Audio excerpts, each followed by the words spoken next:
Hello, everybody. Welcome back to the show, Science Dispatch Podcast. So good to be back with you. My name is Cameron English. I am your host, joined as always by Dr. Chuck Dinnerstein, Director of Medicine at the American Council on Science and Health.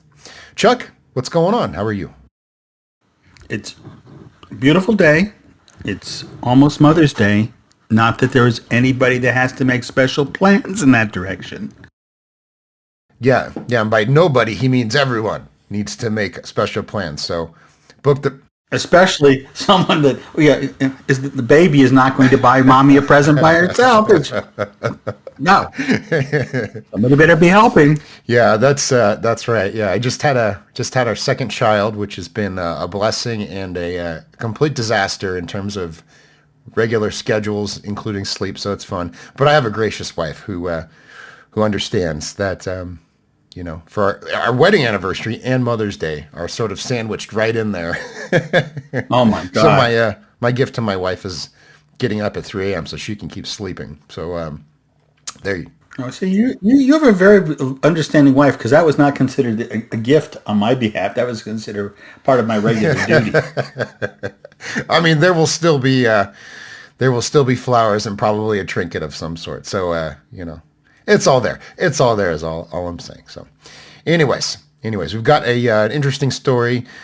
Chuck here is doing a great public service that few people do these days in explaining the risk of pesticide exposure, and particularly the influence of pesticides on genetics, Chuck. This is rarely discussed in any meaningful way in the public, or in the public discourse around this topic. So your article is called Pesticides and Parkinson's Disease Playing Genetic Roulette, ? So let me read this introduction and then take it away, Dr. Dinnerstein. So you write, Parkinson's disease, with its well-known symptoms of motor dysfunction and cognitive changes, may hold a deeper narrative. Recent research delves into the connection between Parkinson's and pesticide exposure, shedding light on how genetic predispositions of lysosomes may interact with environmental toxins to pave a path toward disease. Okay, break this down. What's going on here? So I've always been fascinated by the litigation surrounding pesticides and various disease entities, because the plaintiffs will always bring forward a person that had some kind of unclear exposure to the pesticide. The defense will bring in a series of cases. They will fight about whether correlation is the essence of causation, which is different in court than it is in science. And there are people that there are some cases where the plaintiffs win, some cases where the defendants win. There doesn't seem to be any real hard and fast science to back up any of it. And so when I came across this study, I thought that this was a very interesting piece to bring up, because I thought, what if the plaintiffs are wrong, and what if the defendants are wrong? What if it's a lot more subtle than simply having been exposed to this pesticide or that pesticide? So with Parkinson's disease, it's our second most common neurodegenerative disease after Alzheimer's. It has been associated in the past with pesticides, paraquat, rather than some of the other ones that we hear about lately. It's a disease that involves uncontrolled movement because of abnormalities in the release of dopamine, which is one of our neurotransmitters. And one of the things that they find is an accumulation of a protein called alpha-synuclein, which is misfolded, and that's the hallmark of the disease. So parenthetically, I point out that misfolded proteins are also called prions, and I think Dr. Bloom wrote very recently about the silent epidemic of a prion disease affecting the deer across the country. In any case, so this is Parkinson's is associated with dopamine metabolism. It's associated with these misfolded proteins, and the misfolded proteins are routinely removed from our body as part of the waste disposal management system that we use. And lysozymes are the organelles which do a lot of the waste processing. And basically they will engulf the material that needs to be removed. They will break it down enzymatically and it's shipped out of the body. And so the researchers were interested in seeing whether there was some dysfunction in the genes involved in lysozymes to see whether that had a particular role. And indeed, they did demonstrate that. The study that they did is what is characterized as an enriched study, meaning that every chance they got, they tried to use people or enzymes or whatever they could muster to amplify what they expected to be was a fairly weak signal. So in order to find the patients, or in order to find the needle in the haystack, they decided to reduce the size of the haystack by looking across the great state of California and seeing which were the most widely used pesticides that were used, because California tracks that. And they identified a group of 10 commonly used pesticides for cotton crops that had an association with Parkinson's disease. And they set on looking at that particular group of pesticides. And they had information on how much was sprayed on what fields at what time and in what area of the country or of Central California.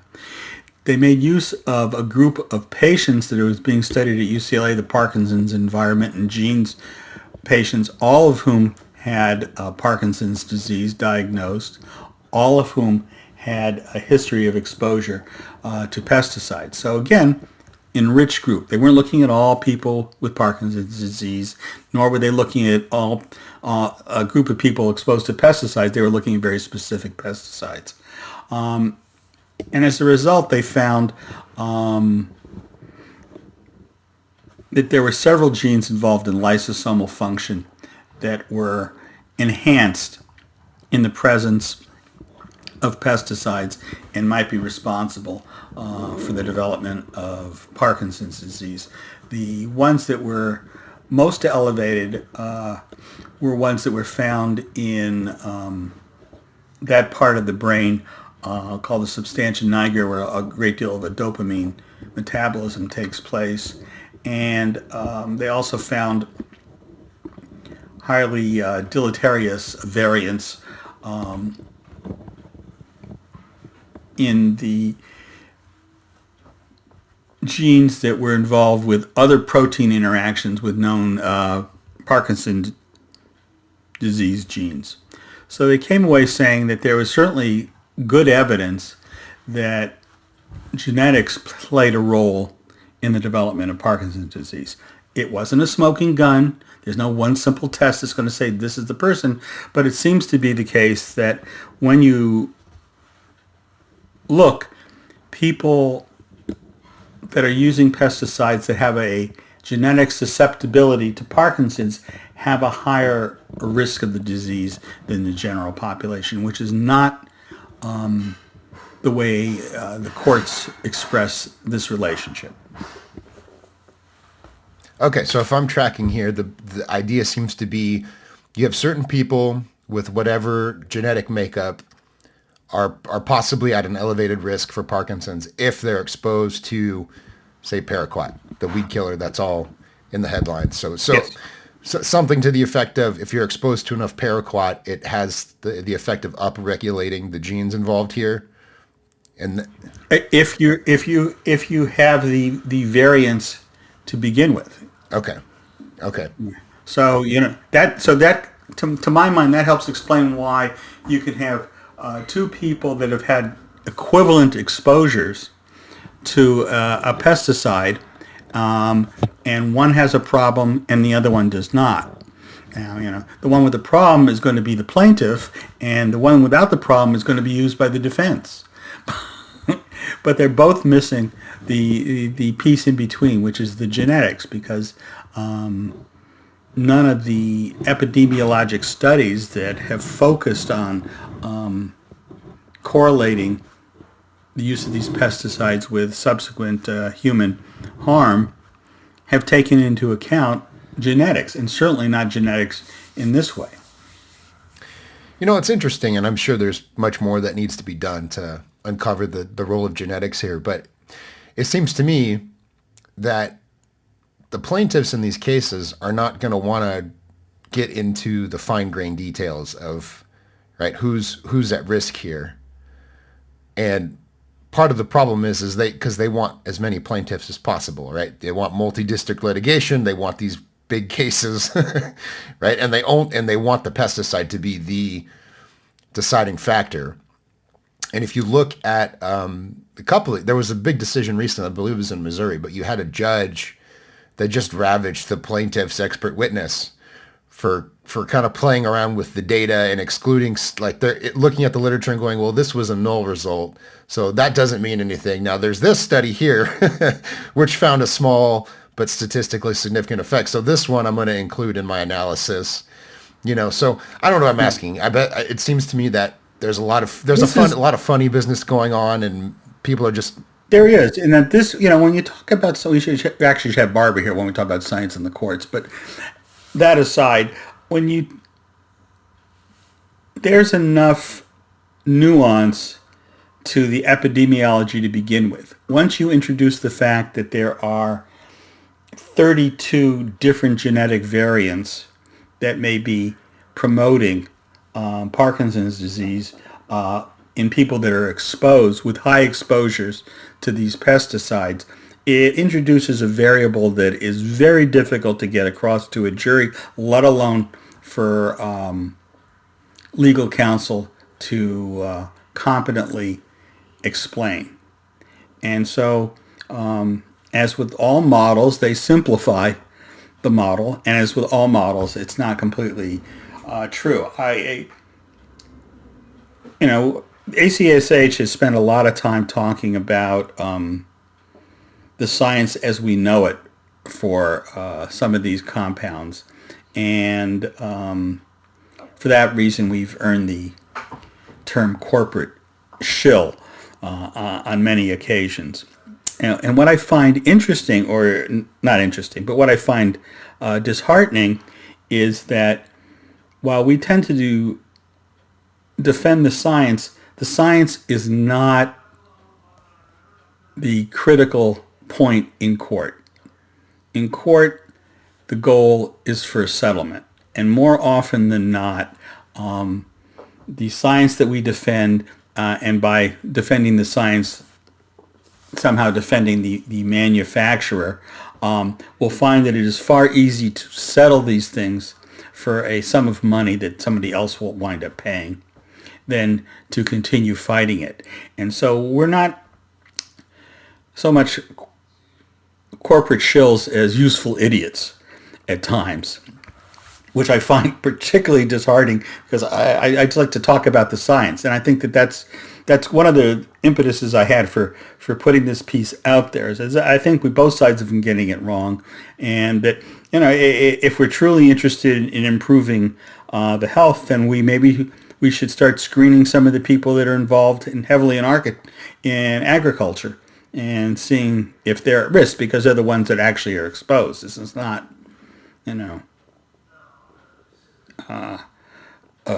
problem for the general population. It's a good point. There's a couple of things that stand out to me. So for one, we have the National Cancer Institute has an ongoing study called the Agricultural Health Study, where they investigate these sorts of questions. But I think, as you were sort of alluding to a minute ago, it's not definitive in that they're still looking for things. And of course, there's new findings coming out about genetics. So it just sounds to me like the courtroom is a terrible place to try to adjudicate these sorts of questions. Because even if you had a body of facts that was fixed and you could explain it, it would be really difficult. Whereas here, it's still evolving, it's dynamic. People are just going to say what they need to say to win, Yes. The court has to do with words, more often than anything else. And I think the other point that I make, when I called it an enrichment study, it really was. They took a very small population of people known to have Parkinson's disease. They took from that 900 plus number of participants those that had the heaviest exposure to these particular chemicals and had the most severe disease. So they did everything they could to enhance a weak signal, to show on a statistical basis that there was something going on. And it would be almost impossible to identify that same weak signal in some of these large national studies, because there's just too many people with too many variables, and it washes away the signal. The noise is greater than the signal, and it just never gets through. Interesting stuff, as always. All right, well, go check out this article if you want to think deeply about the the science of pesticide toxicology and epidemia. Or if you're looking for something you want to have bedtime, little bedtime That's reading right. to get on That's your right. day. You think you have insomnia? Put the Lunesta aside and just go read. Well, if only the baby could read. They can't. That is awesome. Sorry for my hoarse voice, everyone. I'm battling some kind of disgusting germ that my son coughed on me, so my apologies. Once again, the article is called Pesticides and Parkinson's Disease Playing Genetic Roulette. It is on our website, acsh.org. You can follow us on social media as well if you want more useful idiot content from us at the council. We are at ACSH.org on Twitter, X. I am at CamJEnglish. You can tweet at us, ask questions, suggestions for the show. We're all ears. And if you want to get a hold of Dr. Dinnerstein, just go to our website and send us an email. We'll get it to him, and he will respond to your questions. So with that, thank you so much, and we will see you next time.